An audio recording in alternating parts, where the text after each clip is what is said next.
Let's go. Y'all, it kills me when I hear people fix their mouth and say. And they try to use that word Bama in a derogatory way. Now when they say in Alabama, they saying we're epitomized being black and from the South. I claim that, but let me explain what being a Bama really about.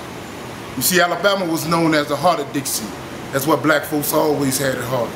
I'm from Mobile down by the bay, and that was the main aorta. And from Jim Crow to slavery, we carried too much of this water to be disrespected by the very people who supply the fuels of our mouths, while they drinking from the well of freedom provided by our grandmothers and fathers. And the whole time it was Alabama that made life better for them, their sons and their daughters.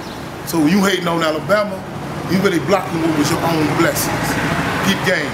Huggy back gonna give you a quick history lesson. Now if you was black in this country, no matter where you're from, to some degree you always had a hassle. But when cotton was king, Alabama was the castle. Federal land, Polk City, plus a whole bunch of slaves, so they made a square amount of money off that triangle trade. 1876 ended what they call post-Civil War Reconstruction.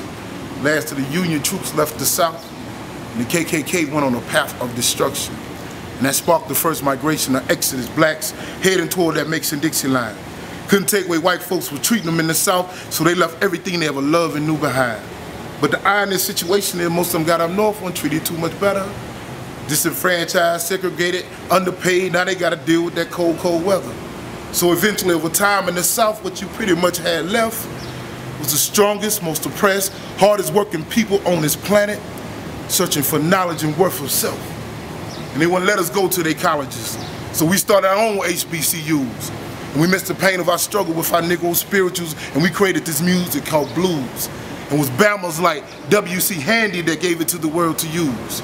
They never understood the pain of our struggle till we made them sing and dance in our shoes. Then down in New Orleans, some Obama types created jazz. And people never heard nothing like it before, and it spread around the world real fast. It had so much power and so much energy that anybody could feel it. Y'all scary Negroes that ran up north let them white folks steal it. But meanwhile, down in Montgomery, there was some Bamas that had enough. So they stepped off on the good foot and the whole city stopped riding the bus. And some Bamas over in Selma and Birmingham started doing some similar things. And they was led by a Bama preacher, but y'all know him as Dr. Martin Luther King. And it was him and a whole bunch of other Bamas like Medgar Evers that fought and died for all our civil rights endeavors. It was Bamas that suffered the most to help change this world. Them Little Rock Nine, them 4 little girls. From Dred Scott to the Montgomery bus boycott, we indebted to some Bamas for all we got. Who taught us that struggle? Who made us yearn to be free? If it weren't for some Bamas, what would black folks really be? So in closing, I'm gonna state Alabama the beautiful. Country swag hard, working down to my dirty cuticles. Born and bred in that red dirt clay, and it was the blood of my ancestors that made it that way. So till you get some Rosewood, some Colfax, or some Tuskegee experiments, you need to start using that word Bama like a term of endearment. And if survival is determined by the strength of your genes, and you keep your Sean Johns, I'm gonna roll with my dungarees. It's Bama. Respect that.